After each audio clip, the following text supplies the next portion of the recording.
Dr.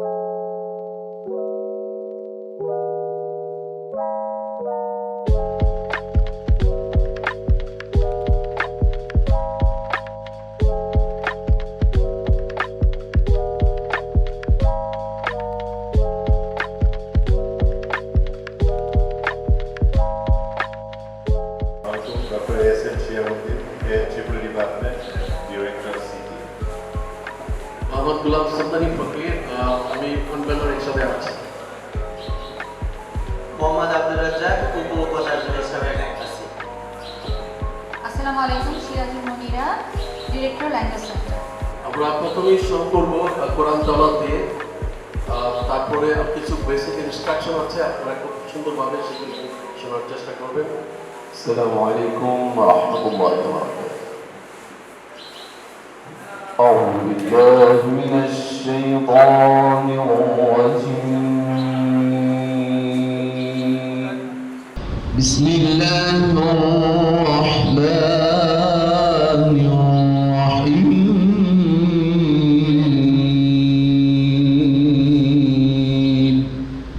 وهو الذي جعلكم خلائف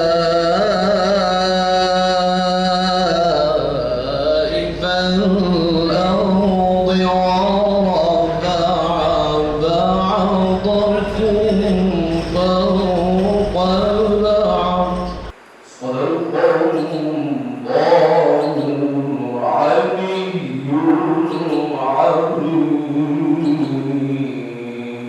Togetherness for high performance at GUP, lots of values and culture session আজকের এই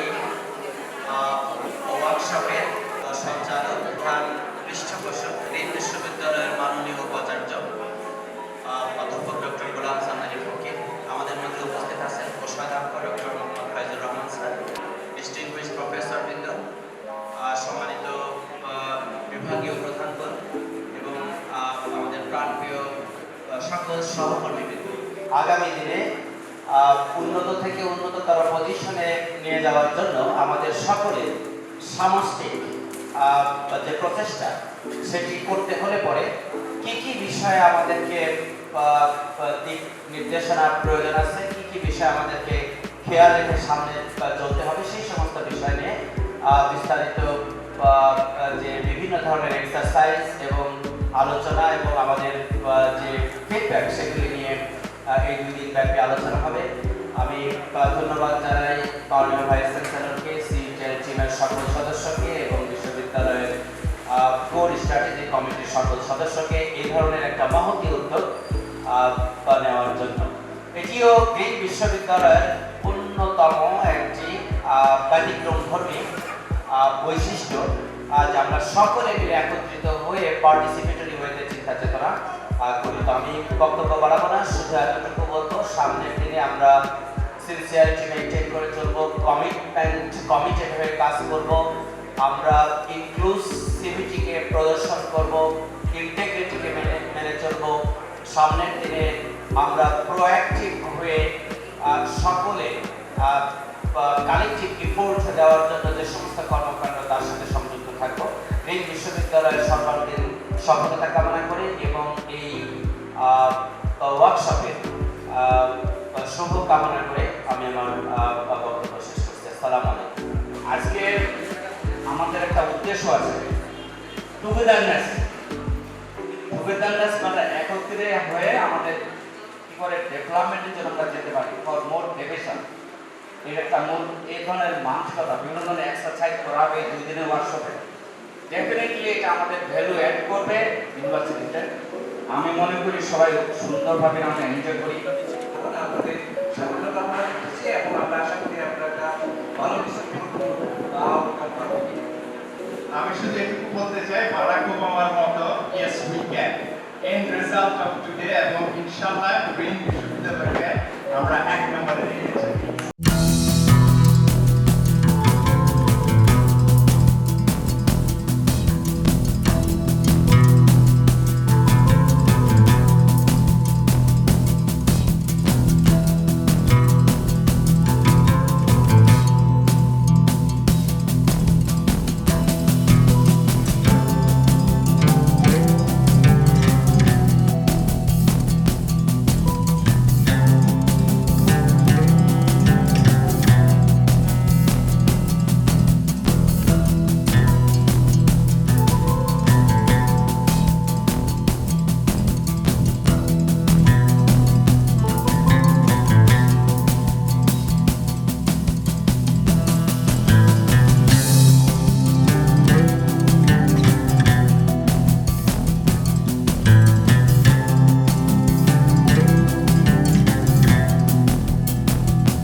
এখন যে প্রেজেন্টেশনটা হবে মোবাইল প্ল্যানারের 4টা মেজর ওয়ার্কশিটের উপরে আপনাদের প্রেজেন্টেশন রাখতে হবে। এখন আমরা রিকোয়েস্ট করব ওয়ার্কশিট নাম্বার 1 এর যারা যারা কাজ করছেন তারা একটু হাত তুলেন। Worksheet 1 A We would like to see UB in 2030 as one of the 3 top-ranked universities in South Asia, and to achieve that goal, we have a few suggestions that we can take care of. For example, the first one is research and innovation. আমরা চাচ্ছি আমরা যেন শুধু national level না, international লেভেলেও যেন আমরা বড় রকমের ভূমিকা রাখতে পারি।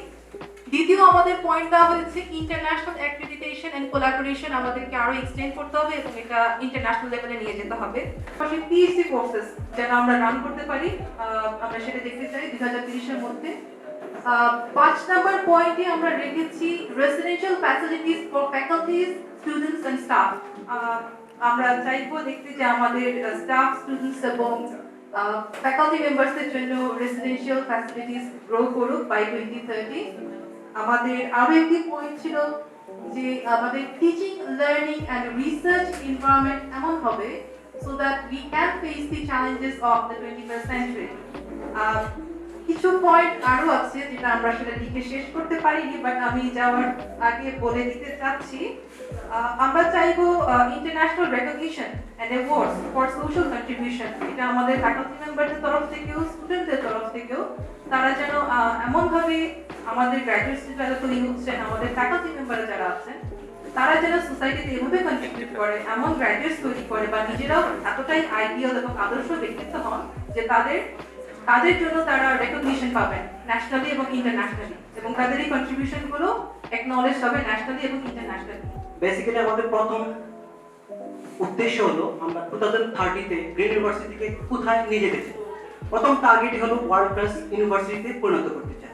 এই জন্য আমাদের যা যা করতে হবে সেটা হলো প্রথমত যোগ উপযোগী একটা সিলেবাস সেট আপ করতে হবে, সেটা টাইম টু টাইম চেঞ্জও করতে হবে।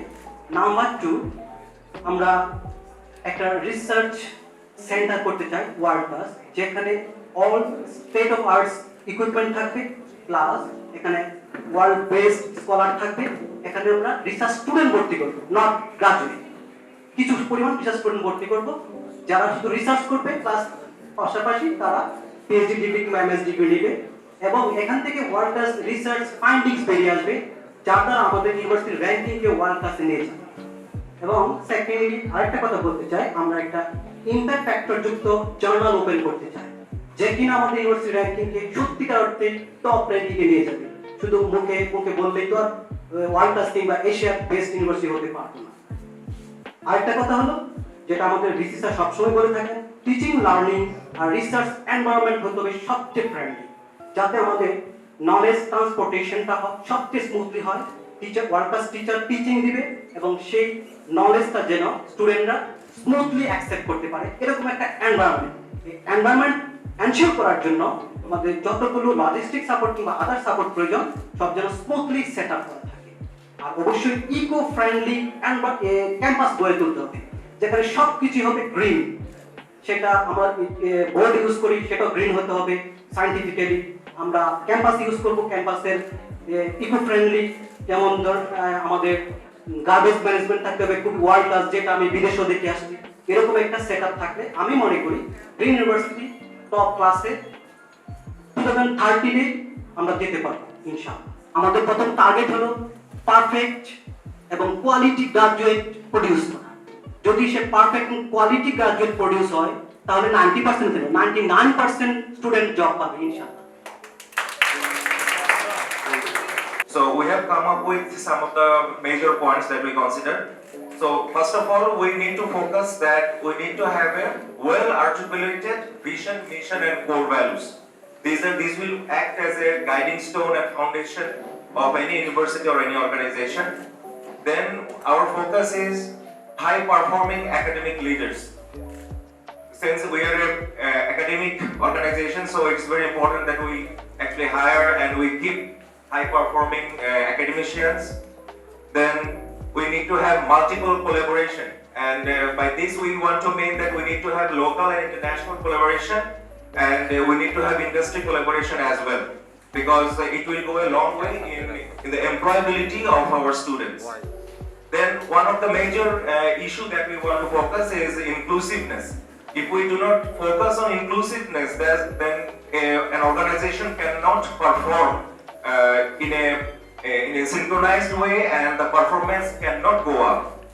Then one of the more important topic is standard curriculum. By standard curriculum, we mean trendy and the curriculum that will help the students to get employed. So that is one of the main focus of a salient features of a high performing university, so that we can have a good student pool, those who will be able to will be easy to be employed and perform for the university. Then another point is all of the people, those who are working in the university, employees, they'll be supportive to one another and each other.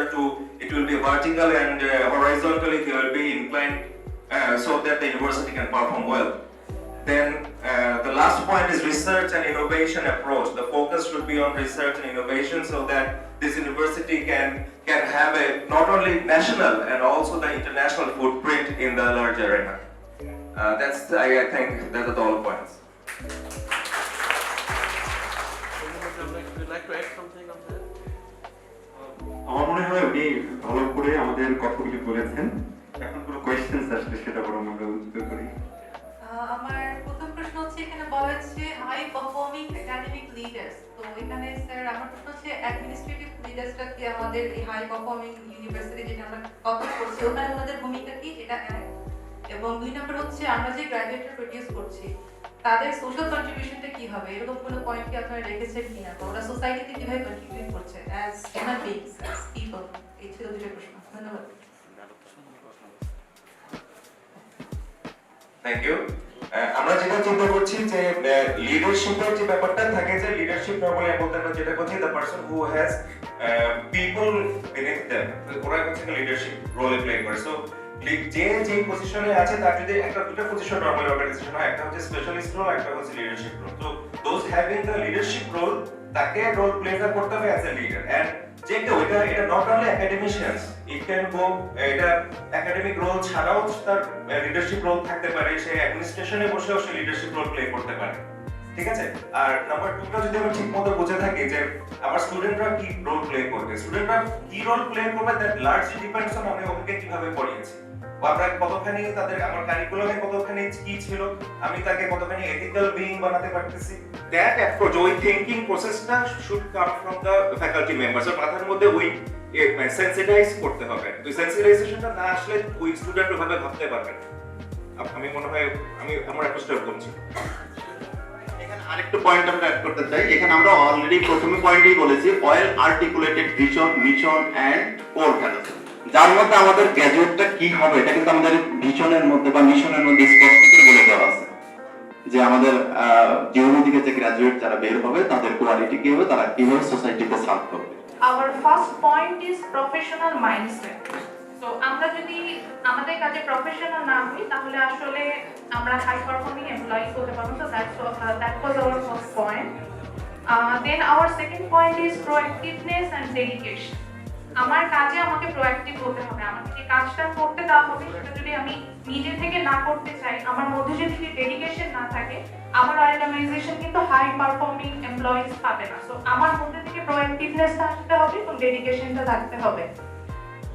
Then the third point is honesty and integrity. Obviously আমাকে আমার কাজের ব্যাপারে, আমি যে কাজই করি না কেন সেই ব্যাপারে আমাকে অনেস্ট থাকতে হবে, আমার মাইন্ডসেটটা অনেস্ট হতে হবে, তাহলে আমি মনে করি যে আমরা হাই পারফর্মিং এমপ্লয়ি, আমার টিম মনে করেছে আমরা হাই পারফর্মিং এমপ্লয়ি হতে পারবো। Then the fourth point is well communication. এখানে আসলে আমরা যেটা বলতে চাচ্ছিলাম যে আমার এখানে টপ টু বটম আমার কমিউনিকেশনটা বিল্ড আপ করতে হবে, সেটা কমিউনিকেশনটা ভালো হতে হবে। Then the fifth point is a very interesting point, lovable to our own responsibility. যখন যদি কাজ হোক না কেন সেই কাজটাকে যদি আমি ওন করতে পারি, নিজে থেকে যদি ভালোবাসতে পারি, সেই ক্ষেত্রেই আমাদের কিন্তু আসলে হাই পারফর্মিং এমপ্লয়িজ বা আমাদের পক্ষ থেকে possible. Then the sixth point is collective leadership. এখানে আসলে বলেছি যে যখন আমাদের মধ্যে থেকে আমরা লিডারশিপে চলে যাব, সেই ক্ষেত্রে আমাদের থিংকিংটা এমন হতে হবে যে আমি কাজটা সবাইকে নিয়ে করব, আমি শুধু আমার কমফোর্ট জোনে আমি যাদেরকে পছন্দ করি তাকে নিয়ে যদি কাজ করি, এই ক্ষেত্রে আসলে আমি হাই পারফর্মিং এমপ্লয়ি হতে পারবো না। গ্লুড আস, এখানে আমরা বুঝিয়েছি যে আমাদের টিমটা এমন হবে যে গ্লুতে যেমন আমরা সম্পূর্ণ একত্রে থাকি, গ্লুটাকে আলাদা করা যায় না, গ্লুর এলিমেন্ট গুলো, সেইভাবে আমরা এমপ্লয়িরাও এখানে একত্রে কাজগুলো করব। দেন এই ইজ গোল ওরিয়েন্টেড, আমাদের দেখা যায় সবারই নিজের জায়গা থেকে কিছু গোল থাকে, আমাদের কিছু ভিশন মিশন থাকে, সো আমাকে ওটা ফুলফিল করার মতো মাইন্ডসেট থাকতে হবে। অ্যাট দ্য 9, এটা আসলে শুধু ফ্যাকাল্টি মেম্বারদের জন্য না, এটা আমাদের ম্যানেজমেন্টের ক্ষেত্রে, এটা আমাদের সবসময় যে লাইফ লং লার্নার হতে হবে। লাইক এখন যে প্যান্ডেমিকের জন্য আমাদের কিন্তু অনেকেই অনলাইন এডুকেশন বা অনেক নতুন নতুন স্কিল ডেভেলপ করতে হয়েছে, সো আমার মধ্যে যদি সেই মাইন্ডসেট না থাকে, I couldn't be a high performing employee. So those are from things 7 and 8। আমি এটার সাথে একটু অ্যাড করতে যাচ্ছি, যেটা হচ্ছে আমাদের যে কোনো অর্গানাইজেশনই হোক, যে হয়তো সবাই সমানভাবে কাজ করবে না, কেউ একটু কম করবে কেউ একটু বেশি করবে, এটাই স্বাভাবিক। তো এখন এই মাইন্ডসেটটা যাতে প্রত্যেকের মধ্যে না আসে যে কেউ একজন কম করতেছে তাই বলে আমি নিজেও কাজ কম করব, এই মাইন্ডসেটটা যাতে না আসে, যে বেশি কাজ করতেছে সে বেশি করুক। তো আমার মধ্যে যদি ওই সেটআপটা না চলে আসে যে আমি কম কাজ করছি তাহলে ও কেন কম কাজ করছে। আপনাদের কোটেশনের ভিতরে নিশ্চয়ই একটা কোটেশন দেখেছেন, একটা হাই পারফর্মিং অর্গানাইজেশনে at least 30% যদি হাইলি এনগেজ না থাকে, এই অর্গানাইজেশন কোনদিন ফ্লাই করবে। আমাদের ইউনিভার্সিটিতে আপনাদের পারসেপশন কি? আমাদের 30% ফ্যাকাল্টি প্লাস আমাদের অ্যাডমিন স্টাফ হাইলি এনগেজ আছে কি? ডেফিনেটলি স্যার, তাই মনে করেন? জি স্যার। স্যার আজকে যদি আমরা অ্যাক্টিভ না হতাম স্যার, এত faculty member admin staff sir আজকে এই প্রোগ্রামে থাকতো। এটা তো অনেকে বলে আপনি পজিশন করে দিয়েছেন প্রোভিসি বিসি বলছে এই জন্য আমরা আসছি। স্যার এখানে আমাদের মেইলে কিন্তু স্যার কোথাও লেখা ছিল না it's mandatory to attend this program sir, আমি চাইলেই না আসতে পারতাম। আপনারা নিশ্চয়ই একটা স্লাইড দেখেছেন, এখানে একটা আছে don't at least research finding এ বলছে যে একটা অর্গানাইজেশনের যদি এট লিস্ট 30% যদি হাইলি এনগেজ পিপল না থাকে, অর্গানাইজেশন কোনদিন ফ্লাই। আর সমস্যা হলো প্রত্যেকটা অর্গানাইজেশনে 10 to 15% লোক থাকে তারা টোটালি এনগেজ থাকে। এবং বলা হয় অর্গানাইজেশন যদি তাদের জন্য কিছু না করে অর্গানাইজেশন ফ্লাই করবে। তাদের জন্য কি করে? সাধারণত কর্পোরেট সেক্টরে তাদেরকে বলে গুড বাই, মানে যারা একদম টোটালি আনএনগেজ থাকে, এবং এটা অর্গানাইজেশনের একটা বিরাট অব্লিগেশন হয়ে থাকে। Any question two them? আসসালামু আলাইকুম। আমার কোশ্চেন হলো, কোন অফিসে যদি অফিস পলিটিক্স জাতীয় কোনো কিছু ঢুকে থাকে, প্লাস তারপর অনেক সময় কেওয়াস তৈরি হয়, পুরো একজন কাজ করতেছে আর একজন টলারেট করতে পারতেছে, সেম লেভেলে জব করি বাট একজন করে আরেকজন করে না। তো টলারেন্সের একটা ব্যাপার আছে, এটা কতটা টলারেট করা যায় এরকম একটা ব্যাপার আমি মনে করি অফিসে থাকা উচিত। তো আপনারা মনে করেন কিনা আমি জানি না, এটা কিন্তু একটা নাই ব্যাপারটা। স্যার একটা কিন্তু পয়েন্ট আছে যে অ্যাকোমোডেটিভ, আবার আমি আরেকটা পয়েন্ট মনে করি যে কানেক্টিভ লিডারশিপ। আমার লিডারকে এখানে আসলে একটা বড় রোল প্লে করতে হবে, সে সবাইকে নিয়ে আসলে অফিস পলিটিক্সের এগেইনস্টে কাজ করতে পারছে কিনা, এখানে যদি সে এই রোলটা প্লে করে তাহলে মনে হয় না এখানে কোনো প্রবলেম হবে। সিনক্রোনাইজড পদ্ধতি আছে, তো আমাকে প্রতিদিন সেটার সাথে সিনক্রোনাইজড হতে হবে, এবং এই ক্ষেত্রে লিডারদেরও আমার মনে হয় যে একটা রোল প্লে আছে যে আমাদের সিনক্রোনাইজেশনটাকে কোন সময় পরে আবার রিশেপ করতে হবে বা নতুন এজেন্ডা অ্যাড করতে হবে। তো আরেকটা পয়েন্ট ডিসকাস করে আবার মহিউদ্দিন স্যারের কাছে যাচ্ছি। High performing team is definitely a resource, কারণ একটা হাই পারফর্মিং টিমের ইনস্টিটিউটে নতুন যখন একজন এমপ্লয়ি এন্টার করে, সে সবসময় দেখে যে তার অফিসের কলিগরা ভালো পারফর্ম করছে, হাই স্পিরিটেড থাকছে, তো জেনুইনলি সে ওই স্পিকটাতে চলে যায়। তো I think this is a resource. Next point Mohiuddin sir. Thank you so much. Diverse thoughts, united goals. আমরা এমপ্লয়ি হিসেবে আমাদের মত পার্থক্য থাকতেই পারে, এবং এটা সবসময় মানে এটাকে ওয়েলকাম করার মতো, মত পার্থক্য বলি, ডিবেট বলি, কোনো একটা ডিসিশনে আসার জন্য। তো মত পার্থক্য বা ডিবেট সেটা থাকবেই, এবং সেটা ওয়েলকামই। কিন্তু যখন একটা ডিসিশন হয়ে যায় তখন এটা কারো একার মতামত বা একার ডিসিশন থাকে না।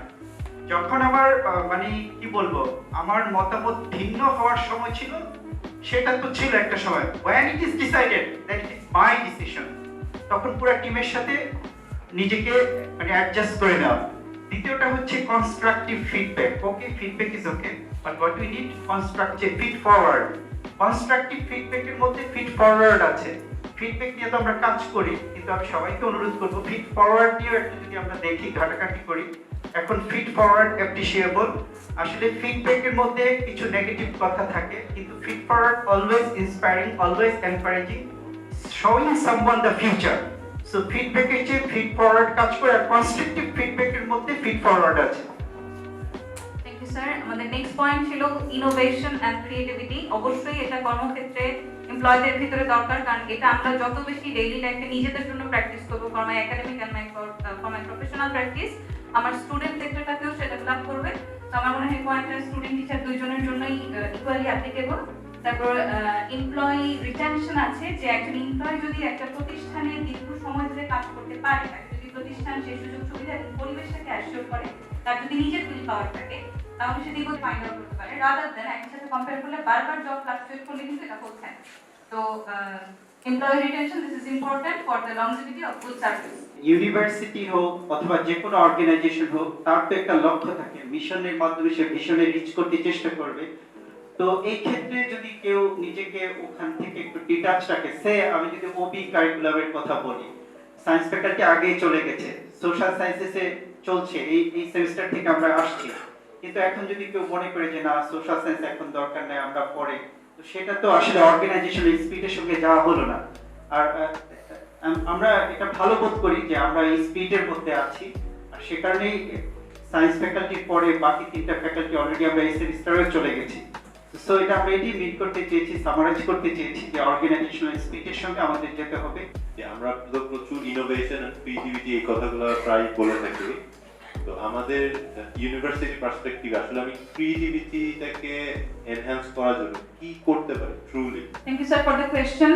স্যার এটা অনেকখানি আসলে যে ডিসিপ্লিনে করাচ্ছে এটার সাথে অনেকটা কানেক্টেড, তার বাদেও কানেক্টেড যে একাডেমিক ডিসিপ্লিনের প্র্যাকটিসটা কি, আমার একাডেমিতে কি ডিসিপ্লিনটা প্র্যাকটিস আছে সেটার সাথে আমি আমার স্টুডেন্টদের ক্রিয়েটিভিটিকে অ্যাড করতে পারি কিনা। যেমন এখানে স্যার আমাদের মেন্টরশিপ প্রোগ্রাম আছে, কিছু স্টুডেন্ট আছে খুবই ইন্ট্রোভার্ট, ক্লাসে প্রেজেন্টেশনটা আমাকে দিতে পারছে না, বলে যে ম্যাম আমি প্রেজেন্টেশন দিতে ভয় পাই। এখানে যে আমরা ডেইলি লিডারশিপের প্র্যাকটিসটা করছি, আই মাইসেলফ আমার ভিতরে, এটা আমি আমার স্টুডেন্টের ভিতরেও দিব, প্রয়োজনে তাকে আমি আলাদা গ্রুমিংটা দিব। এবং ক্রিয়েটিভিটির আরো কিছু জায়গা হচ্ছে স্যার আমার একাডেমিক সিলেবাস যেটা, অ্যাক্টিভিটিস যেটা, অ্যাসেসমেন্ট যেটা, এটার ভিতরে আমি আরো বেশি ক্রিয়েটিভ কিছু জায়গা ইমপ্লাই করব, যেটা ভার্সিটিতে প্র্যাকটিস নাই, আমি আমার হেডের কাছ থেকে সেটা জিজ্ঞেস করবো, আমার লিডারের কাছ থেকে সেটা জিজ্ঞেস করে আমার অ্যাসেসমেন্টে নতুন কিছু ক্রিয়েটিভ জায়গা তৈরি করে দেব। একটা স্মল প্রজেক্ট বা অ্যাসাইনমেন্ট থেকে শুরু করে একটা বিগার মেন্টরশিপ প্রোগ্রাম বা বিগার দ্যান দ্যাট, সেখানে আমরা প্র্যাকটিস করতে পারি। I think that's my point. Academic excellence বলতে আমরা আসলে কি বুঝিয়েছি এখানে? তো আমরা হচ্ছে শুধুমাত্র বাংলাদেশে না, বাংলাদেশের বাইরেও গ্লোবালি আমাদের ইউনিভার্সিটিকে একটা টপ র্যাঙ্ক ইউনিভার্সিটি হিসেবে দেখতে যাচ্ছি। তো উইদিন 2030 আমরা দেশের মধ্যে দেখতে যাচ্ছি যে প্রথম 5টা ইউনিভার্সিটির মধ্যে একটা ইউনিভার্সিটির জন্য ইউনিভার্সিটি হয়, এবং একই সাথে বিশ্বের মধ্যে হলে সেক্ষেত্রে প্রফেশনালি দেখা যাবে যে প্রথম 50-এর মধ্যে যেন আমরা থাকতে পারি। তো সেই উদ্দেশ্যে আমরা কাজ করবো। এরপরে হচ্ছে রিসার্চ বেসড ইউনিভার্সিটি। তো আমাদের শুধুমাত্র দেশের মধ্যে হবে এরকম না, আমাদের কোলাবোরেটিভ রিসার্চ ওয়ার্ক হবে আমাদের ইন্ট্রা এবং ইন্টার, অর্থাৎ দেশে এবং দেশের বাইরে সব জায়গাতেই আমাদের কোলাবোরেটিভ রিসার্চ ওয়ার্কের একটা বডি থাকবে, সেই উদ্দেশ্যে আমরা কাজ করবো। অলরেডি আমরা ওবি নিয়ে কাজ করছি, কিন্তু ওবির একেবারেই নতুন আমাদের জন্য। তো এটাকে আরো বেশি বিজ্ঞান ডিমেনশনে ছড়িয়ে দেওয়ার জন্য, অর্থাৎ দেশে এবং দেশের বাইরে সব জায়গাতে যেন আমাদের এই একাডেমিক যে সিস্টেমটা আছে, ওবিটা আমরা যেটা চালু করেছি, এটা যেন ওয়েল স্ট্রাকচার হয় এবং ওয়েল ডিফাইন্ড হয় সব জায়গাতে, এবং ওয়েল রিকগনাইজড হয়। এরপরে যেটা আছে সেটা হচ্ছে আমাদের ইউনিভার্সিটিতে এখনো পর্যন্ত পোস্ট গ্রাজুয়েশন এডুকেশনের ব্যবস্থা নাই, অর্থাৎ MA, MSc এবং PhD নাই। তো আমরা চাচ্ছি পর্যায়ক্রমে 2030 সালের মধ্যে আমাদের ইউনিভার্সিটিতে MA, MSc এবং PhD চালু হয়ে যাবে। আমরা বলেছি যে আমরা 2030 সালের মধ্যে 20% ইন্টারন্যাশনাল স্টুডেন্টস আমাদের ইউনিভার্সিটিতে দেখতে চাই। এবং পলিসি লেভেলের কথা যেটা, সেটা হচ্ছে আমাদের ইউনিভার্সিটিতে অলরেডি ওয়েল ফর্ম পলিসি আছে, তারপরেও আমরা কিছু কিছু জায়গায় পলিসিটি একটু রিফর্ম করতে চাই। সেটা হচ্ছে কোলাবোরেশন ইন্টারন্যাশনালি ওয়ার্ল্ড রিনাউন্ড ইউনিভার্সিটিগুলো, সেই ইউনিভার্সিটিগুলোর সাথে রিসার্চ কোলাবোরেশন করতে চাই। আর অ্যাডমিনিস্ট্রেটিভ যে জায়গাটা, সেখানে হচ্ছে যেমন আমাদের বেস্ট এমপ্লয়ের জন্য কোনো ধরনের রিওয়ার্ড নাই, এটা বিভিন্ন ধরনের ইউনিভার্সিটি এগুলো ফলো করে, আমরাও যদি এগুলো অ্যাড করতে পারি তাহলে এমপ্লয়াররা অনেক বেশি এনকারেজ ফিল করবে। তারপরে হচ্ছে ইন্ডাস্ট্রিয়াল কোলাবোরেশন, গ্র্যান্টস, অলরেডি এটা বলে ফেলেছি। আর আমাদের আরেকটা পয়েন্ট সেটা হচ্ছে অ্যালামনাই অ্যাসোসিয়েশন। যখন আমরা ওয়ার্ল্ড ব্যাংক ইউনিভার্সিটিগুলোকে সার্চ করি তখন দেখি যে সবসময় অ্যালামনাই অ্যাসোসিয়েশন সবার সামনে চলে আসে। যেমন আমি যদি অক্সফোর্ড ইউনিভার্সিটি সার্চ করি তখন দেখতে পাই যে স্টিফেন হকিন্সের নাম সবার আগে চলে আসে। তো তখন স্টুডেন্টরা অনেক ইন্সপায়ার বোধ করে যে আমি ইউনিভার্সিটিতে পড়তে পারি। তো আমরা যদি একটা ওয়েল ফর্ম অ্যালামনাই অ্যাসোসিয়েশন করি এবং আমাদের সেরা স্টুডেন্টদের নাম যদি সবার প্রথমে চলে আসে তাহলে আমার মনে হয় 1930 সালের মধ্যে আমরা যেটা চাচ্ছি টপ র্যাঙ্কে চলে যেতে 5-এ সেটা আমরা পারবো। আর 4 নম্বর হচ্ছে এথিক্যালি এবং সোশ্যালি রেসপন্সিবল, এটা সেন্সিটিভ বলে। স্যার আমি এখানে অ্যালামনাই অ্যাসোসিয়েশনের সাথে আরেকটু অ্যাড করতে চাই, সেটা হচ্ছে আমাদের ইউনিভার্সিটি থেকে যারা গ্রাজুয়েট বের হয়ে যাচ্ছে তো তাদের অনেকেই আমাদের সাথে যোগাযোগ করে যে স্যার আসলে এখন কি করবো, কোথায় যাবো, কিভাবে কমিউনিকেট করবো। তো মূলের বিষয়টা তাদের একটা স্ট্রং নেটওয়ার্ক থাকে না। আমাদের এখান থেকে যারা বের হয়ে যাচ্ছে, চাকরিতে চলে যাচ্ছে বা জবে চলে যাচ্ছে, বিজনেসে চলে যাচ্ছে, তারা এখান থেকে যাওয়ার পরে খুব সীমিত সংখ্যক নাম্বার অফ স্টুডেন্টসদের সাথে জুনিয়রদের সাথে কানেকশন আছে। তো এই কানেকশনটা আমরা বড় করতে চাই। যদি আমরা এটা করতে পারি তাহলে আমাদের যে উদ্দেশ্য যে 2023 সালের মধ্যে ইউনিভার্সিটিটা দেশে এবং দেশের বাইরে সব জায়গায় ওয়েল অর্গানাইজ বা ওয়েল ডেভেলপড ইউনিভার্সিটি হিসেবে প্রতিষ্ঠিত হবে সেটা মনে হয় সম্ভব। আর লাস্ট যেটা ছিল এথিক্যালি এবং সোশ্যালি রেসপন্সিভ ইনস্টিটিউশন। আমাদের আমরা যে 2000 সালে আমাদের পৃথিবী যেমন ছিল এখন আমাদের পৃথিবী যেভাবে চলছে, আমাদের সামনে 10 বছর বা 20 বছর পরে কিন্তু আমাদের নর্মস ভ্যালুস মানে টেকনোলজিক্যাল অ্যাগ্রেশনের কারণে কিন্তু অনেক চেঞ্জ আসবে। তো সেই দিক দিয়ে আমরা আমাদের ছাত্রছাত্রীদের এবং আমরা নিজেদেরকে কিভাবে সেখানে ফিট করে নিব সেই দিকে দৃষ্টিপাত দিয়ে আমাদের মনে হয় যারা আমাদের হায়ার অথরিটিস আছেন তাদের একটু চিন্তা করে একটা ওয়েল ডিফাইন্ড দিক নির্দেশনা আমাদের জন্য দেওয়া উচিত। সো আমরা আশা করি 10 মিনিটের মধ্যে শেষ করতে পেরেছি। থ্যাংক ইউ স্যার আমাদের সুযোগ দেওয়ার জন্য। Thank you audience for listening to us. তোদের তরফ থেকে কোনো প্রশ্ন আছে? Yes, Asif sir. স্টুডেন্টদের একাডেমিক এক্সেলেন্স বাড়ানোর কথা বললেন, অ্যালামনাই কথা বললেন, এটা কিছু আমাদের কিছু মানে অবজারভেবল কিছু মেট্রিক আছে, স্টুডেন্টের রেজাল্ট কেমন হচ্ছে বা কতদিন অ্যালামনাই করে। কিন্তু এই যে আমরা এথিক্যালি ও সোশ্যালি রেসপন্সিভ স্টুডেন্টস বানাবো বা আমাদের এমপ্লয়ীদেরকে বানাবো, এটার জন্য আমাদের স্টেপস কি, মানে how can we make them ethically and socially responsive? Thank you sir, অনেক চমৎকার প্রশ্ন করেছেন এবং অনেক বড় প্রশ্ন উত্তর দেওয়ার জন্য। আমি খুবই ক্ষুদ্র মানুষ, স্যাররা আছেন, আমার মনে হয় আমি প্রশ্নটা স্যারদের কাছে রেখেছিলাম যে আসলে আমাদের যে আসছে দিনগুলোতে এবং বর্তমান অবস্থানে দাঁড়িয়ে আমাদের সামনের স্টুডেন্টদেরকে আমরা কিভাবে গ্রোন আপ করবো, কিভাবে করলে তারা একজন গ্লোবাল সিটিজেন হিসেবে দাঁড়াতে পারবে এবং আমাদের ইউনিভার্সিটি এবং আমাদেরকে সমুন্নত রাখতে পারবে। তো সেই জন্য আসলে আমরা সবাই মিলে কাজ করবো, স্যাররা আমাদেরকে দিক নির্দেশনা দিবেন, এটাই আমি বলেছিলাম। এক্ষেত্রে আমরা ভর্তি পরীক্ষাটা ইন্ট্রোডিউস করতে পারি এবং সেখানে কিছু এথিক্যাল কোয়েশ্চেন রাখতে পারি এবং আমাদের কোর্স যে আমরা ওবি বেসড সিস্টেমে যাচ্ছি সেখানে কিন্তু আমাদের অ্যানালাইসিস, স্কিল সবকিছুই আছে, সেখানে এথিক্যাল কিছু কোর্স আমরা ইনক্লুড করে দিতে পারি। তো তার মধ্যে দিয়ে স্টুডেন্টকে গ্রহণ করা এবং শেষ পর্যন্ত যেন তারা একটা এথিক নিয়ে বের হয়। Last question. আমি এই টিমেই আছি, মানে আমার মনে হচ্ছে একটা পয়েন্ট আমাদের একটু হাইলাইট করা উচিত, সেটা হচ্ছে যে ইউনিভার্সিটির হেলথকে যদি আমরা স্ট্রং করতে চাই তাহলে যে বিষয়গুলোর মাথায় রাখা উচিত, যেমন হচ্ছে ইউনিভার্সিটির গভর্নমেন্ট থেকে ফান্ড পাচ্ছে কি, আরেকটা হচ্ছে ইউনিভার্সিটি স্টুডেন্টের কাছ থেকে যে টিউশন ফি পাচ্ছে সেটার পরিমাণ, আর থার্ড হচ্ছে এখানে যারা ফ্যাকাল্টি আছেন বা রিসার্চ করছেন তারা কি পরিমাণ গ্র্যান্ট ন্যাশনালি এবং ইন্টারন্যাশনালি ইউনিভার্সিটির জন্য নিয়ে আসতে পারছেন, এবং বাইরের ইউনিভার্সিটি থেকে তারা হায়ার স্টাডির জন্য স্টুডেন্ট আসবে কি পরিমাণ তারা বাইরের ইউনিভার্সিটি বা রিসার্চ ইনস্টিটিউট বা গভর্নমেন্টের যে সমস্ত ফ্যাক্টরি আছে ইন্ডাস্ট্রিয়াল রিসার্চ র্যাঙ্ক ইউনিভার্সিটির জন্য যদি আসে তাহলে ইউনিভার্সিটি রিচ হবে এবং আমাদের এই অ্যাচিভমেন্ট এবং টপ 5 থেকে 1-এ যাওয়া সম্ভব হবে বলে আমি বিশ্বাস করি। Thank you sir. আসসালামু আলাইকুম স্যার, আজকে আমাদের workshop preparatories for high performance at cup এর সেকেন্ড ডে ট্যুর। আমরা প্রথম সেশনের যে একটা টাস্ক আমরা করলাম instruction for the mobile session, সেখানে আমরা 3, 4, 5, 6 আমরা বোর্ড ট্যুর আন্ডারে কাজ করেছি এবং আমাদের টপিক ছিল what are the salient features of a high performing university. এর জন্য আমরা আমাদের সব টিম মেম্বার্সরা মিলে অলমোস্ট 23 টোটাল আমরা ওয়ার্কশপের উপরে কাজ করেছি এবং এর ভেতরে আমরা 15 পয়েন্টস নিয়ে ম্যাপিংটা করেছি এবং finally we have selected 9 comments for our performance. So thank you sir. আমি মেহেরুন্নেসা টিবিএস থেকে বলছি। তো আমাদের গ্রুপ মেম্বার আমরা দুজনে কাজ করছি, প্রথমে কাজ সৌরভ, আর পরে আমি বাকি। Thank you sir. Thank you Meherunnesa madam. আমি Saurav Barua, lecturer and programme coordinator, triple department.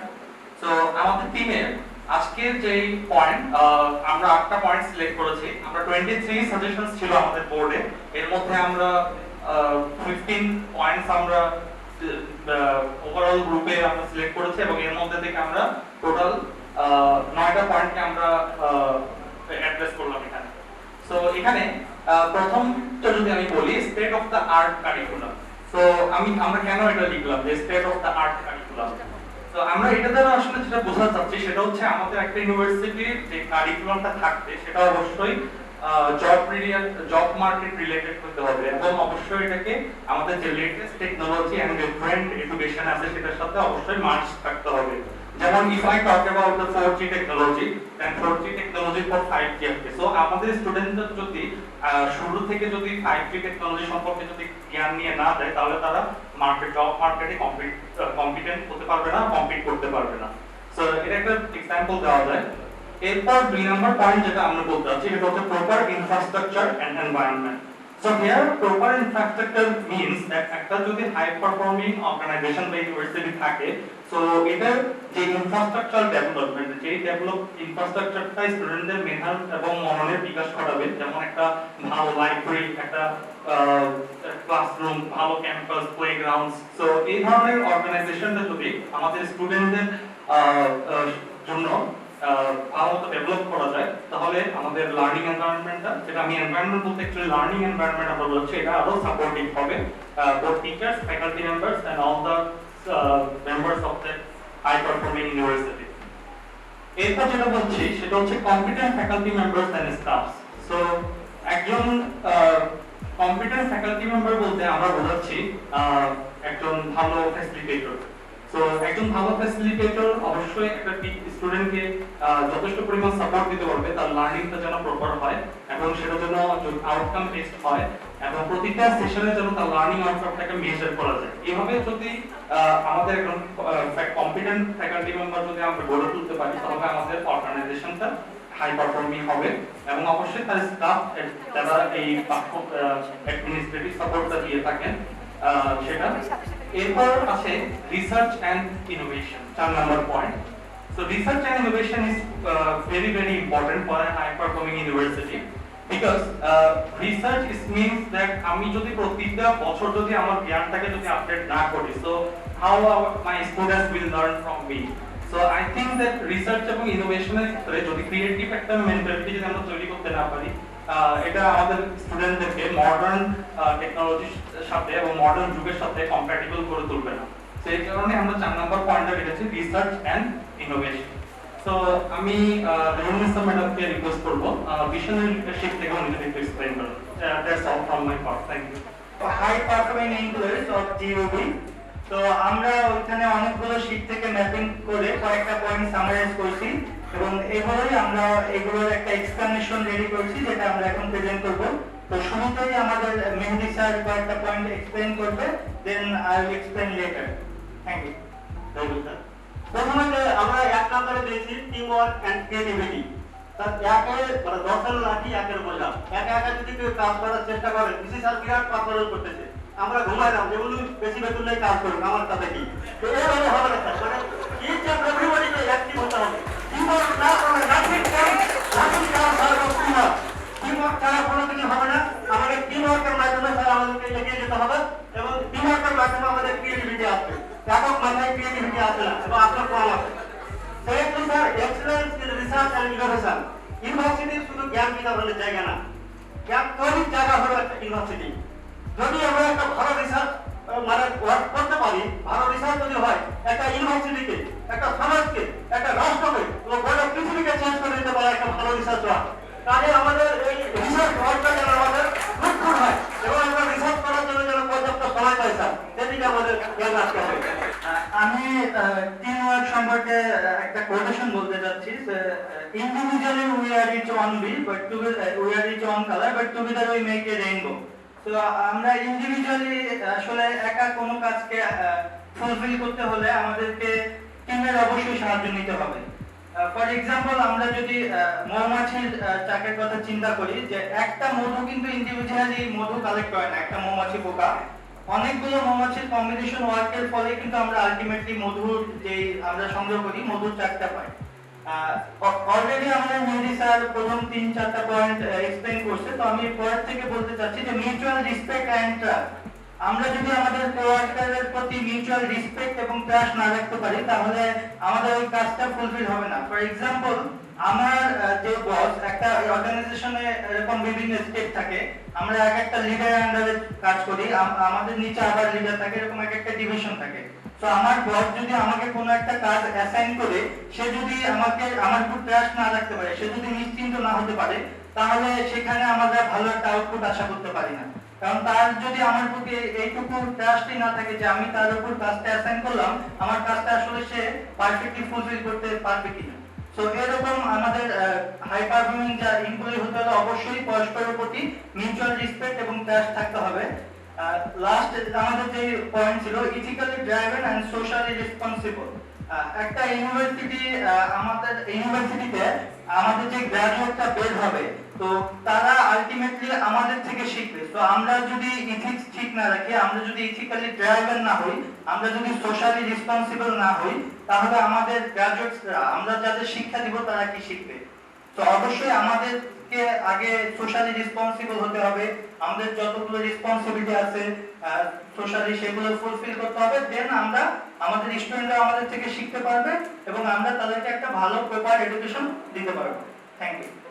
Green business school আমরা দুজন টিম 9 এবং টিম 10 রিপ্রেজেন্ট করতে এসেছি। আমাদের ফ্যাকাল্টি মেম্বার, আমাদের টিমের ফ্যাকাল্টি মেম্বার ছিলেন 15 জন এবং আমাদের অ্যাসাইন টপিক ছিল 28 কোটেশন এবং সেই 28 কোটেশন থেকে আমরা 10টি পয়েন্ট বের করেছি। এই 10টি পয়েন্ট কি ম্যাডাম বিস্তারিত বলবেন। এখানে আমি 10টি পয়েন্ট এই স্কলারদের কাছ থেকে নেওয়া হয়েছে, সেই স্কলারদের নামগুলো আমি উল্লেখ করার প্রয়োজনটা অনুভব করছি। লি Alice, Vinika Kindra, Brian Tracy, Jack Wells, Phil Bryson, Dr. Sanjeev, Henry Ford, Brian Carter, Betty Thompson, Andy Hargreaves, and Shorna. So we are giving the first priority to the university's vision and mission. Each and every employee should be adhere to the vision, mission, and the strategies, goals of the organizations. So this should be the first priority. Then how to create the high-performing organizations. We must have the shared values towards the common set of goals, and that means to develop a strong organizational culture. Shared meetings, we must have the coordinated goals to achieve the success. And the third one is togetherness. That means team spirit or partnership, alignment, and then effective leadership. The strategic leadership is required to create a high-performing organization. Then strong communication. We just want to give focus on the strong glue to communicate with each other, and it creates the cohesiveness. And this is mandatory to create the group or togetherness to achieve the success of the organizations. And there is a need for, according to Jack Wells, there are 3 measurement scales he tried to figure out, and this is the starting the organization, and creation the mission, and having the handsome cash flow. So if we want to create this figure out by the organization success, then there is a need for proactive involvement. We know there is a distinction between employee engagement and employee involvement. Actually, employee participation is not highly required. This is the requirement for highly involvement. How to create the proactive involvement. So, and I hope this is very clear to you all what's the difference between participation and involvement. And then 7.1 is creation of stakeholders value. That means it's noticed the profit area, we must generate the handsome above average profitability. Actually, all the things just to focus the financial outcomes. Sometimes there are two types of outcomes our organization want to say: strategic outcomes that creates the competitive vitality. We are very competitive in situations, and there are some quotation we just to see how to create the organization's performance better. So there are two types of performance organization should set for being more competitive. One is strategic performance and another one is financial performance. So we must figure out the stakeholders' value, how to create the values for the customers, how to satisfy the customers.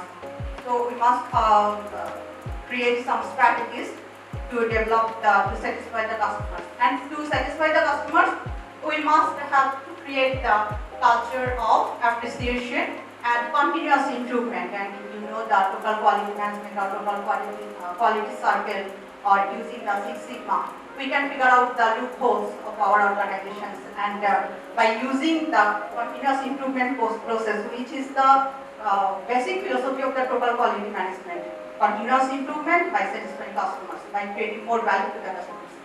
So this should be focused. And it should be both for the feedback. You know, all of us just want some feedback. So authority and total management approach should be figured. Should focus on the feedback or results or outcomes. And the last one is creativity and innovation. Already we hear about these so many things about the creativity and innovation. We must be very differentiative. And to create the differentiation, to create the distinctiveness in the education industry, we must exercise this creativity and innovativeness. Thank you so much. Our total teamer structure, কিছু team members থাকে, they are always ready to jump off. They are always looking for another opportunity to switch. So তাদের থেকে পুরো টিমটা, অর্থাৎ এখানে যে বোর্ডটা, মেট্রোপলিটন বোর্ডটা কোনো প্রোডাক্টিভ কোনো আউটকাম পায় না। সেটা কত পার্সেন্ট? সেটাতে আমরা দেখতে পাচ্ছি 19%। আর মিডল একটা গ্রুপ আছে যারা প্রোঅ্যাক্টিভলি ইনভলভ, তাদেরকে হয়তো বা টাস্ক দিলে তারা করবে, কিন্তু খুব একটা নিজের আগ্রহে যারা কাজ করছে। এখানে দুইটা ডাইমেনশন পাওয়া যাচ্ছে, একটা হলো যে ফিজিক্যাল প্রেজেন্স আর একটা সাইকোলজিক্যাল প্রেজেন্স। এখানে যদি 52% দেখেন, এখানে তারা সবসময় চলে যাওয়ার ধান্দায় থাকে। They are not giving totally engaged in the organization. তারা সবসময় চিন্তা করে আছে সুযোগ পেলে চলে যাবে। Psychologically, they are not engaged in the organization. Right. তারা কি অর্গানাইজেশন পুরো কন্ট্রিবিউশন আনবে? তাদের থেকে আমরা খুব মিনিমাল একটা কন্ট্রিবিউশন পাবো, যতক্ষণ তারা আমাদের সাথে আছে ততক্ষণ পাবো, কিন্তু আলটিমেটলি কোম্পানিকে ড্রাইভ প্রবলেম হলো এখানে সাইকোলজিক্যাল। আমার বলটা যদি সবসময় বলে আমি টেম্পোরারি এখানে আছি, সুযোগ পেলেই চলে যাবো, আমার কাছ থেকে টোটাল কমিটমেন্ট আসবে না, ওনারশিপটাই আসবে না। আমাদের অর্গানাইজেশন থেকে আমাদের ইউনিভার্সিটি চিন্তা করি, এখানে রিসার্চ ফাইন্ডিং এ বলছে একটা অর্গানাইজেশন যেটা স্টাডি করেছিল 52%, আমাদের ইউনিভার্সিটি 19% আর 52% আমার পক্ষে এটা বলা স্যার খুবই ডিফিকাল্ট একটা সিচুয়েশন। বা আমাদের এই বিশ্ববিদ্যালয়ের যারা তালিকা সত্যি শিক্ষক কর্মকর্তাগণ, আপনারা বিশ্ববিদ্যালয়কে উচ্চ স্বপ্ন দেখেন বিশ্ববিদ্যালয়কে নিয়ে, এবং ভবিষ্যতের পথ চলা নিঃসন্দেহে আপনাদের যে চিন্তা চেতনা, কর্ম পরিকল্পনা, সেগুলির উপরে নির্ভর করবে। আমি বিভিন্ন প্রেজেন্টেশনে যে বিষয়গুলি এসেছে খুব সংক্ষেপে আমি একটু হাইলাইট করার চেষ্টা করব। মনিরা শর্মিন এবং রাসেল কবির প্রথম টিপ নাম্বার 1, 2, 3 থেকে অনেকগুলি বিষয় বলেছে, আমি সম্পূর্ণ একমত। গতকালকেও বলেছি, আজকেও বলতে চাই, 2030 সালের মধ্যে ডেফিনেটলি গ্রিন বিশ্ববিদ্যালয়কে বাংলাদেশের প্রাইভেট বিশ্ববিদ্যালয়গুলির মধ্যে প্রথম 5টি বিশ্ববিদ্যালয়ের মধ্যে আমরা দেখতে চাই। দ্বিতীয় আরেকটি বিষয় বলতে চাই, সেটি এখানে উল্লেখিত হয় নাই, কেউ বলে নাই, সেটি হলো ছাত্রছাত্রীদের কাছে, ইন্টারমিডিয়েট পাস করা ছেলে মেয়েদের কাছে গ্রিন বিশ্ববিদ্যালয়কে একটা লোভনীয় ভর্তির একটা বিশ্ববিদ্যালয়ে পরিণত করব, যে 1000 ছাত্র যদি একটা সেমিস্টারে ভর্তি করি, অন্তত 10,000 ছাত্রছাত্রী এখানে দরখাস্ত করবে, এরকম একটা বিশ্ববিদ্যালয়ে আমরা পরিণত করব। একটা বিষয় এখান থেকে প্রশ্ন আসছিল ওই টিমের কাছে, সেটি নিয়ে আমি একটু কথা বলতে চাই যে ইথিক্যাল প্র্যাকটিস এই বিষয়গুলিকে আমরা কিভাবে কোয়ান্টিফাই করব। ভেরি ডিফিকাল্ট কোয়ান্টিফাই করা, কিন্তু আমরা কি এইরকম ওয়ার্কশপের মাধ্যমে প্রতিজ্ঞাবদ্ধ হইতে পারি না যে আমরা শিক্ষক কর্মকর্তা কর্মচারী যে যখন ছাত্রছাত্রীদের সাথে আমরা সংস্পর্শে আসব এমন প্র্যাকটিস আমরা করব, এমন বিহেভিয়ার আমরা করব, এমন ভ্যালুজ এন্ড কালচার তাদের সাথে আমরা শেয়ার করব এবং আমাদের কর্মের মাধ্যমে দেখিয়ে দিব যে ওই ছাত্রছাত্রীরা আমাদেরকে দেখে ইনডিউসড হয়ে অনেস্ট হয়ে বেরোবে, হাই ইন্টিগ্রিটি সম্পন্ন গ্রাজুয়েট হয়ে বেরোবে। ওই কালকে নিতাই স্যার বলতেছিলেন কিছু অফিস আছে গেলে জানে যে অফিসে গেলে ঘুষ দিতে হয় না, স্যার এই ফাইলটা নড়ে না। কিছু অফিস আছে জানে ওই অফিসে গেলে ও নিজেই বলে না, বলে যে ওই অফিসটাই করতে হবে, ওই অফিসে গেলে বলে ওই অফিসে গেলে এই সার্ভিসটা পাবেন। আমরা কি সেই সার্ভিস ছাত্রছাত্রীদেরকে দিব নাকি গুড কোয়ালিটি সার্ভিস দিব? আমরা সততার কথা শেখাবো কিনা, ইন্টিগ্রিটি শেখাবো কিনা? কাজেই মেজার করার বিষয় ডেফিনেটলি আছে, আমি মনে করি না একদম নাই তা না, এটা ডিফিকাল্ট, অনেক ডিফিকাল্ট কোশ্চেনটা, কিন্তু মেজার করার বিষয় কিন্তু ডেফিনেটলি আছে। ছাত্র অবস্থায়ও আছে, ছাত্র অবস্থায় পার হয়ে গেলে যখন প্রফেশনাল লাইফে যাবে তখনও আছে। দ্বিতীয় group salient features of employees, সবগুলির সাথে আমি এখানে হলো আমাদের হলো ভালো বিশ্ববিদ্যালয়ের কি কি ফিচার থাকতে হবে, সেই জায়গায় curriculum, infrastructure, research, visionary leadership ইত্যাদি বিষয় বলা হয়েছে। কিন্তু যে জায়গাটায় আমার কাছে মনে হয়েছে যে একটু কম গুরুত্ব পেয়েছে সেটা হলো বিশ্ববিদ্যালয়ের সকল সার্ভিসকে হাইলি ডিজিটালাইজড করতে হবে এবং ডিজিটাল রিপোজিটরিতে আমাদের প্রেজেন্স একেবারে উচ্চতর জায়গায় নিয়ে যেতে হবে। ডিজিটাল ইনফ্রাস্ট্রাকচার ডেভেলপমেন্টে আরো বেশি করতে হবে এবং ডিজিটাল রিপোজিটরিতে, ডিজিটাল লাইব্রেরিতে আমাদের অবস্থান অনেক অনেক উচ্চ জায়গায় নিতে হবে। সাথে আরেকটা বিষয়, আমরা এখানে টিম ওয়ার্ক করতেছি। টিম ওয়ার্ক মানে এরকম না কিন্তু যে আমরা এই যেরকম 100টা মানুষ এখানে একত্রিত হয়েছি এটাই একমাত্র টিম। বর্তমান সময়ে ইন্টারনেট নেটওয়ার্ক সফটওয়্যার সিস্টেমের ব্যাপক উন্নতি এবং আমাদের হাতের মুঠোয় চলে আসাতে ভার্চুয়াল টিম ডেভেলপমেন্টেও কিন্তু আমাদেরকে যথেষ্ট পারদর্শিতা প্রদর্শন করতে হবে। নট অনলি যে আমরা ফিজিক্যাল মিটিং করব, শুধু আমাদের ভিতরে না, এখন একটা টিমের সাথে আমি কাজ করতেছি, সেই ব্যক্তিকে কখনো আমি দেখিনি। সে আমেরিকায় বসবাস করতে পারে, অস্ট্রেলিয়ায় বসবাস করতে পারে, জাপান, কোরিয়া, উন্নত যে কোনো দেশে, ইউরোপের যে কোনো দেশে বসবাস করতে পারে। এরকম মানুষদের সাথে কিভাবে আমরা কাজ করতে পারি, তাদের ইন্টারঅ্যাকশন কিভাবে নিতে পারি, সেই জায়গায়ও আমার মনে হয় ইনফ্রাস্ট্রাকচার ডেভেলপমেন্টের এটি একটা পার্ট, যে আমরা বিভিন্ন শিক্ষক, বিভিন্ন কর্মকর্তা গ্লোবালি অ্যাটাচড আছি বিভিন্ন প্রতিষ্ঠানের সাথে, ভার্চুয়াল টিম ওয়ার্ক আমরা করতে পারি। হাই পারফরম্যান্স এমপ্লয়ীদের বিষয়ে মেহেদী এবং শুভ অনেক বিষয় খুবই মজা দিয়েছে। মেহেদীকে অনেক অনেক ধন্যবাদ, মাঝে মাঝে হাসির খোরাক জুগিয়েছে, এটা খুবই ভালো লেগেছে আমার। সে একটা কথা উল্লেখ করেছে এটি I got it up, research এবং ইনোভেশনে যেন আমরা সময় দিতে পারি সে তার ব্যবস্থা করে দিতে হবে। খুব গুরুত্বপূর্ণ প্রশ্ন, আমি জানি উনি কোন দিকে দৃষ্টি দিয়েছেন। ডেফিনেটলি ভাইস চ্যান্সেলর স্যারের ওনার সভাসদের যথেষ্ট পরিকল্পনার মধ্যে এটি আছে, সময় হলে এটি পরিবর্তন হবে। বাট আমরা একটু দৃষ্টি দিয়ে দেখি, is it the only barrier behind carrying out good quality research? আমার মনে হয় না। আমরা বিশ্বাস করি যে আমার এই 24 ঘন্টা সময়ের মধ্যে 13, 14, 15 ঘন্টা আমরা কাজ করি কিনা, কিভাবে কাজ করি, কিভাবে আমরা সময় দেই, তো সেই জায়গাটাতে আমার মনে হয় আপনারা চিন্তা চেতনা করেন এবং ভালো এক্সাম্পল আমাদের মধ্যেই আছে, আমাদের আশেপাশেই আছে।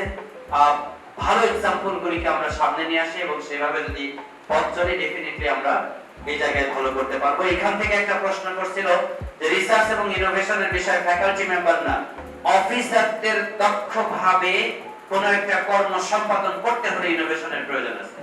ডেফিনেটলি তাদেরকেও লেখাপড়া করতে হবে, যে যে জায়গায় কাজ করে সেই জায়গায় নতুন কি চিন্তা চেতনা আসছে সেগুলি গুগল খুঁজে বের করতে হবে। ইন্টারনেট শুধু এনজয়মেন্টের জায়গা না, শুধু ইউটিউব দেখার জায়গা না, বিভিন্ন পড়াশোনা করতে হবে। স্যার মাঝে মাঝে বিভিন্ন বিষয় আমাদের সাথে শেয়ার করেন। What's the source of his knowledge? It's the internet and many other people who are carrying out different researches across the world. কাজে বিভিন্ন অফিসিয়াল কাজকর্ম আরো সুন্দরভাবে করার জন্য কিন্তু গবেষণার প্রয়োজন আছে। এই জায়গাটায় আমি একটা বিষয় খুব গুরুত্বের সাথে উল্লেখ করতে হয়, যারা এখানে মেহেদি বা শুভকে উল্লেখ করেনি, সেটা হলো আমাদের ফ্যাকাল্টি মেম্বার এবং অফিসাররা যারা এখানে আমরা কাজ করি, যার যে এরিয়াতে আমরা কাজ করি, কমিউনিটিতে বাংলাদেশে ন্যাশনাল এবং ইন্টারন্যাশনাল প্রফেশনাল নেটওয়ার্কে আমার সদস্যপদ থাকতে হবে, একটা পর্যায়ে গিয়ে আমার লিডারশিপ থাকতে হবে। তখনই গ্রিন বিশ্ববিদ্যালয়কে ওই কমিউনিটির মানুষজন দেশে এবং দেশের বাইরের মানুষকে চিনবে। শুধুমাত্র এবং কেবলমাত্র আমি বিশ্ববিদ্যালয়ের মধ্যে আমার বিভাগের মধ্যে আমার কর্মকাণ্ড সীমাবদ্ধ রাখলাম তাহলে কিন্তু হবে না। প্রফেশনাল যে সমস্ত বডিজ গুলি আছে সেইখানে আমাদের সদস্যপদ থাকতে হবে। সেইখানে প্রথমে কোনো কোঅর্ডিনেটর হিসেবে কাজ করতে হবে, পরবর্তীতে লিডারশিপ পজিশনে যাওয়ার জন্য সর্বোচ্চ চেষ্টা করতে হবে। তাহলে বিশ্ববিদ্যালয়ের সুনাম সব দিক দিয়ে ছড়িয়ে পড়বে। এটিও কিন্তু খুব গুরুত্বপূর্ণ একটা পজিশনের বিষয়। লাস্ট যে বিষয়টা আমি বলবো সেটা হলো আমাদের কালচার। এমন প্র্যাকটিস আমরা করব যেন মেধাবীরা এখানে আকৃষ্ট হয়। আইডিয়া জেনারেটিং পিপল যারা, তারা নিজেদের অবস্থানকে দেখতে পায় যে শক্ত থেকে শক্ততম পজিশনে যাচ্ছে।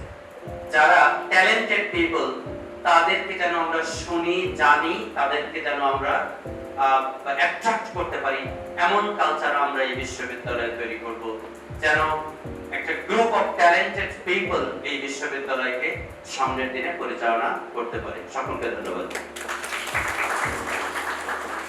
Thank you very much, wonderful reflection দিয়েছেন। আমাদের সময় প্রায় শেষ, আমি 2 মিনিট সময় নিব। সাধারণত আমরা যারা এথিক্স পড়াই ওদেরকে আমরা বলি এথিক্স কেন এথিক্স শেখানো যায়, তাহলে আবার এত কোর্স হচ্ছে, বইপত্র লেখা হচ্ছে কেন? এখন প্রথম এখানে আমার প্রভিসি স্যার অলরেডি কিছুটা হাইলাইট করেছেন। আমাদের ব্যক্তিগত জীবনে যদি কোনো আইডিয়াল পারফরমেন্সের নাম না দেখি, ওখান থেকে আমি একটু শিখি।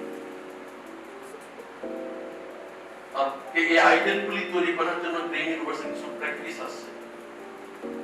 একটা হলো সোশ্যাল ক্যাপিটাল, যেটা আমরা প্রত্যেক ক্লাসরুমে দিয়ে রেখেছি। এই সোশ্যাল ক্যাপিটালে বিশটাতে বিহেভিয়ারাল নর্ম আছে। এই বিহেভিয়ারাল নর্ম, বিশটা বিহেভিয়ারাল নর্মসের নাম্বার 1 হলো পাংচুয়ালিটি। আমরা যারা এথিক্স পড়ে আমরা বলি যে বিহেভিয়ারাল নর্মসগুলি নর্মসে থেকে যায়, এটা যখন প্রতিদিন তো আমার লাইফে চলে আসে তখন এটা আমার ভ্যালুতে কনভার্ট হয়। তাহলে আমরা কয়জন ব্যক্তিগতভাবে ক্লেম করতে পারি আমার 20 বিহেভিয়ারাল নর্মস আমার ব্যক্তিগত লাইফে এটা আমার ভ্যালুস হয়ে গেছে, এবং এটা আমার শুধু করতে হবে না, আমার দায়িত্ব হলো আমার ছাত্রছাত্রীদেরকে সেভাবে তৈরি করা। এবার আসেন গ্রিন বিশ্ববিদ্যালয়ের ভিশন স্টেটমেন্ট এবং কোর ভ্যালুস। আমি নিজে জানি কিনা, আমার ছাত্রছাত্রীরা জানে কিনা, কারণ এথিক্সের সাথে এটা ভিশন, মিশন এবং কোর ভ্যালুসের একটা ডাইরেক্ট কানেকশন রয়ে গেছে। এটা একটা বিরাট একটা চ্যালেঞ্জিং বিষয়। আমরা একটা অর্গানাইজেশন আমি গিয়ে দেখলাম, ওখানে লেখা আছে আমরা এথিক্যাল অর্গানাইজেশন, ওখানে সাইনবোর্ড লেখা, ভিতরে ঢুকে দেখুন যে লেখা আমরা এথিক্যাল অর্গানাইজেশন। এবং সত্যিকার কি অর্গানাইজেশনটা ওই যে গেলে বোঝা যায় তারা এখানে কোনো ঘুষের কোনো কারণ নাই, সব স্মুথলি কাজ চলছে, এরকম স্ট্যান্ডার্ড তৈরি করে। তাহলে এই বিষয়টা আমাদের 2 নম্বর হলো যে আমরা চাচ্ছি এই যে আমাদের social capital plus mission statement, core values গুলিকে আমরা ম্যান্ডেটরি করে দিতে চাচ্ছি, যে আমাদের প্রত্যেকটি ফ্যাকাল্টি মেম্বার তারা এটা মুখস্থ করতে পারে, এবং প্রত্যেকটা ক্লাসে প্রথম ক্লাস যেদিন আপনার ছাত্রছাত্রীদের নেবেন সেদিন এই মিশন স্টেটমেন্ট, কোর ভ্যালুস গুলি এবং সোশ্যাল ক্যাপিটাল গুলি যেগুলি আছে সেগুলির উপরে আমরা সিলেবাসের অন্তর্ভুক্ত করে ফেলি। একটা সব ফ্যাকাল্টির জন্য প্রথম ক্লাস ম্যান্ডেটরি থাকবে। প্রথম ক্লাসে আমরা কন্টেন্ট লেভেলে যাই না, প্রথম ক্লাসে আমরা সিলেবাস নিয়ে আলোচনা করি, একটা এই জিনিস নিয়ে আলোচনা। তাহলে এই বিষয়টা চর্চা করা যাবে। প্রতিনিয়ত কন্টিনিউয়াস চর্চার ভিতরে যদি রাখি তাহলে আপনাদের সবাইকে অনেক অনেক ধন্যবাদ। আমার দৃঢ় বিশ্বাস আজকে সারাদিন আপনারা আমাদের সাথে পরিশ্রম করবেন।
চকবাজারের চক্ষু মিয়া খাল পাইরা উঠল, কইল আমাগো চৌরাস্তার মধ্যে কাউলারে দিয়া একটা সাইনবোর্ড বানাবো, এইটার মধ্যে লিখা রাখবো 1971 সালে বাঙ্গাল মুলুকে মজুয়া নামে এক কিচিমের মাল আছিল, এগো চোটপাট বেড়ে যাওয়ার গতিকে হাজারে হাজারে বাঙালি বিচ্ছু এগরে চুটিয়া মানে কিনা পিঁপড়ার লাহান দইলা শেষ করছিল। এই লেগা বঙ্গাল মুলুকে কিতাবের মধ্যে লেখা রয়েছে পিপিলিকার পাখা গজায় মরিবার তরে, টিক্কা মালেকা গেল তল নিয়াজি বলে কত জল।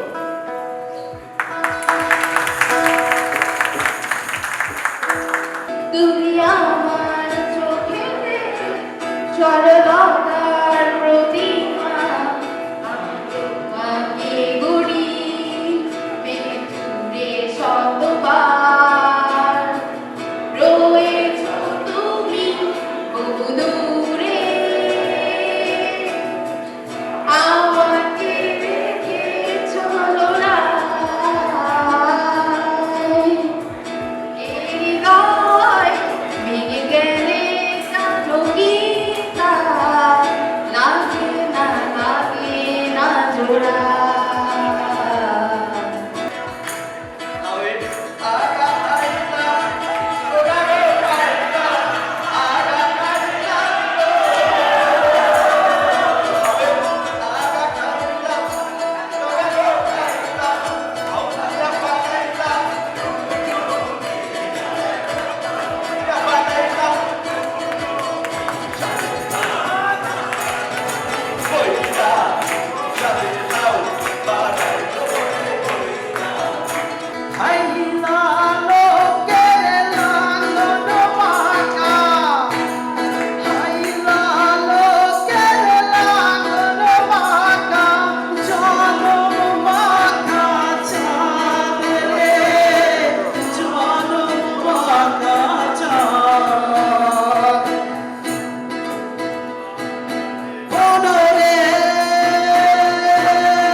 পাহাড়ে ফুল ঠুমরিকে ঘাট ফেলাল, আর সেই ধরটা ধুতি দোষটাকে জলপাইগুড়ি থামল, নাম চিল্কা।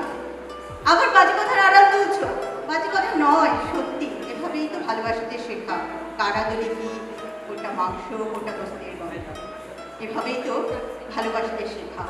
ছোটবেলায় ভালোবাসা ছিল একটা জামরুল গাছের সঙ্গে, শীতে যখনই জামরুলের নিরপরাধ স্বচ্ছতা ভরাট হয়ে উঠত, গোলাপি আবার সর্বনাশে তৎক্ষণাৎ ভালোবেসে ফেলে থাকত। সে যদি পাহাড় হয় পাহাড়, নদী হলে নদী, আর জিউবি হলে জিউবি।